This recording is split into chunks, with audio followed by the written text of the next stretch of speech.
Ito pong sinasabi ko pong future event at the return of Yeshua Messiah sa kanyang pagbabalik. Meron pong tinatawag na 144,000. Ito ay mga special na mga tao, talagang piling-pili ng mga tao. Ano po yung isang common sa mga 144,000 na to? And I looked, and lo, as a lamb stood on the Mount Zion. Yung Mount Zion is actually Jerusalem. And with him, 144,000, having his father's name written in their foreheads. So ano po yung isang katangian ng pareho sa lahat?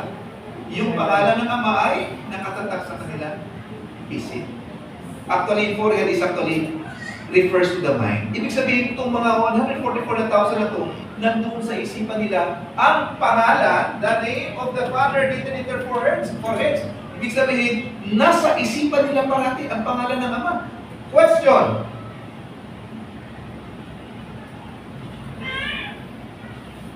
How can the 144,000 be sealed by the Father's name if they don't know His name? Diba? Kasi yung common, meron dun sa 144,000, nakatatak yung pangalan ng Ama sa kanilang mga noo or sa kanilang isipan. Eh, paano makatatak ang pangalan ng Ama? Hindi nila alam ang pangalan ng Ama. This goes to show na itong mga taong 144,000, alam ang pangalan ng Ama. Okay? Kaya dito mga kapatid, makikita po natin, in the future event, wala na po sa panahon ng mga prophets, wala na po sa panahon ni Yeshua, wala na po sa panahon ng mga apostles, in the present time natin, sa darating po na araw, sa darating po na panahon ng pagbabalik ni Yeshua, mandatory malalaman po natin ang pangalan ng Ama para matatakan po tayo ng sin. Okay? So, in conclusion mga kapatid, ano po yung sinasabi ni Eli Soriano na bawal ang tumawag sa kanyang pangalan ng Ama? Dahil hindi mo na matutatawagin yung tatay mo. Pedro, halika nga dito, Pedro. Anong tatawag mo sa tatay mo? Oh, Papa. Yun ay, yung sinasabi po natin, the belief that it is respectful to call on the name of the Heavenly Father is more okay. Cultural reason. Sa ating pangunawa lang yun. That's not scriptural. Kung sa atin, hindi po natin gustong tawagin yung ating Ama sa kanyang pangalan. But in the scriptures, yung Ama gusto niya tumawag tayo sa kanyang pangalan. Magkaiba po yun. Kaya yung dahilan na pinapakita po natin, sinasabi po nila na ito po ay bawal tumawag dahil ito po ay disrespectful. It's more of a cultural thing, not the scriptural thing. Okay? Not the scriptural thing. Bakit po? In conclusion po, bakit hindi po disrespectful to follow the Heavenly Father's name? Our Heavenly Father gave His name to us and has commanded us to do so. Inutos niya. Ibinigay niya kanyang pangalan at inutos niya tayo ay tumawag sa kanyang pangalan. Pangalawa, since creation, sa panahon ni Adam, alam ni Adam ang pangalan ng Ama, itinuro niya ang pangalan ng Ama sa kanyang mga anak at yung panahon na yun, yung mga tao ay tumawag sa kanyang pangalan. Again, yung kanyang pangalan ay was revealed to Moses. Kasi noong mga panahon na yun, yung mga Israelites, sila po ay naging alipin. So wala na po silang law, nakalimutan na nila yung Sabat, nakalimutan nila yung kapistahan, nakalimutan nila kung sino lumikha sa kanila. Kaya, tinawag si Moses at sinabi niya kay Moses, kanyang pangalan, at ano po ang nangyari nung bumalik si Moses sa kanila, itinuro ni Moses yung kapistahan. Itinuro niya ulit yung Sabat. Itinuro niya ulit yung pangalan. Itinuro niya ulit yung kautusan. So yun po yung naging trabaho ni Moses. At si Yeshua, tinuro po ang kanyang pangalan sa mga disciples at saka sa mga tao. Yung mga disciples, tinuro din yung pangalan sa mga mananampalataya. Kagaya po sa sulat ni Paul. And at the return of Yeshua, the believers will be sealed by the Father's name. Kaya, kung bawal po tumawag sa kanyang pangalan, eh paano po natin malalaman? Paano po natin matatakan ng kanyang pangalan kung hindi po natin alam ang kanyang pangalan? Okay, so may tanong po ba kayo? Very short lang po yung aking pong mensahe. Kung akin pong titignan ang banal na kasulatan, hindi ko pinagbabawal ang pagtawag sa kanyang pangalan. Ang pinagbabawal, yung paglapastangan sa kanyang pangalan. Di po ba kapag nagsasalita tayo, minsan binabanggit yung pangalan ng Ama na walang kabuluhan, ay masama yun. Pero kapag ginamit ko natin yung pangalan ng Ama dahil tayo pinagdadasal, nagpapasalamat, nagpupuri, hindi po yun. Awa. Okay, so meron pa po akong itatanong po sa inyo para po itong eleksyon. And I am asking for your ideas. Meron pa kayo ideas?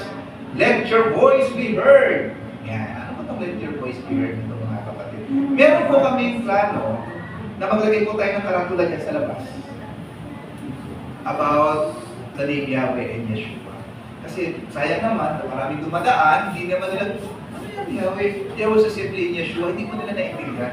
So gagawa po tayo ng karatula na nandun po ang pangalan ng Ama at saka ng ating pagkakapagligtas. Baka meron po kayong idea.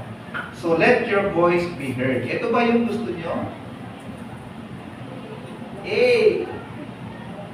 Alam mo ba ang Diyos ay may pangalan? Pwede safe way po. Yahweh, ang tunay na pangalan ng Diyos. Yeshua, ang tunay na pangalan ng ating Diyos.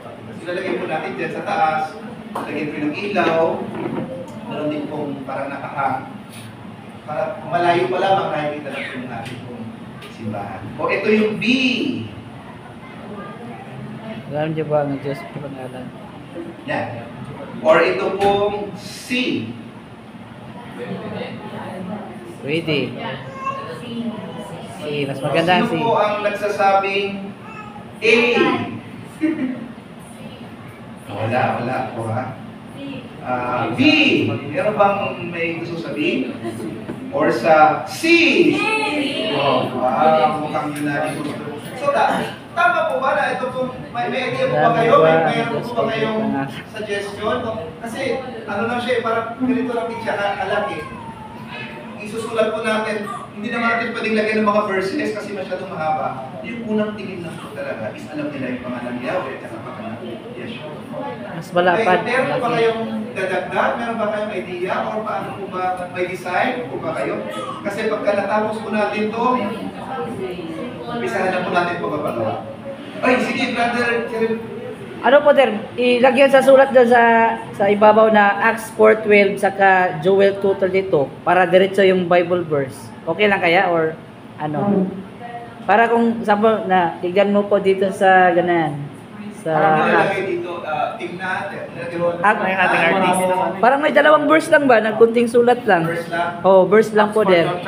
Kaya titignan sa Bible. Okay lang kaya yun? Or ano? Para may backup ba? Para may backup. Sulat ko kayo kasi may nahina talaga yung aking memory.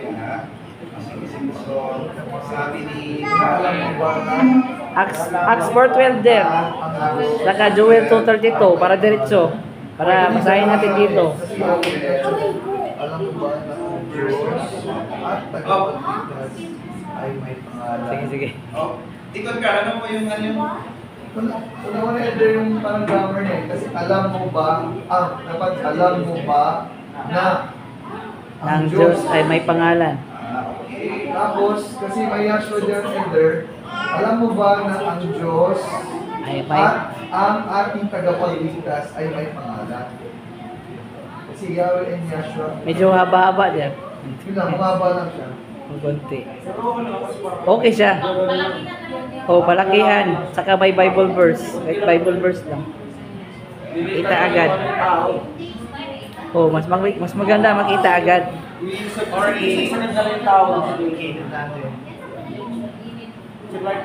Sabi niya, saan ang ebidensya, di ba? Saan? Diretso. Okay, so ang suggestion ni Con Carlo, alam mo ba na Diyos, okay, Ako lang. Ay, may ano.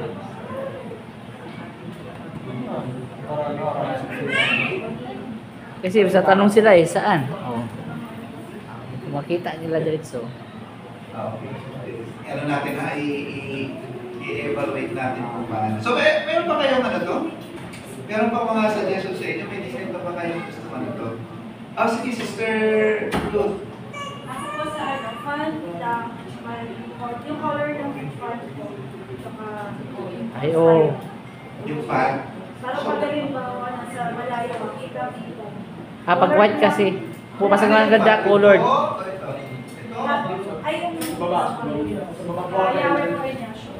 Etong dalawa, matte. Black na lang po siya. Black.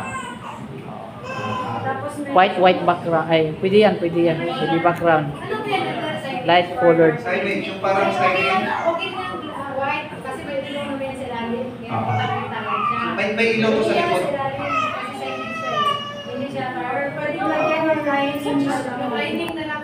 Yung lining. Oh. Parenthesis. Lining. Ito na yung basunod sa tanong. Diba? Nikon, Carlo. Pinapalo ko lang po yung ano doon. Kasi ang intro nyo is dapat tatanungin ko alam mo ba na ang Bible ay sulat sa Hebrew? Oh, yun. Didikit ko sana doon. Pero para sa inyo lang naman.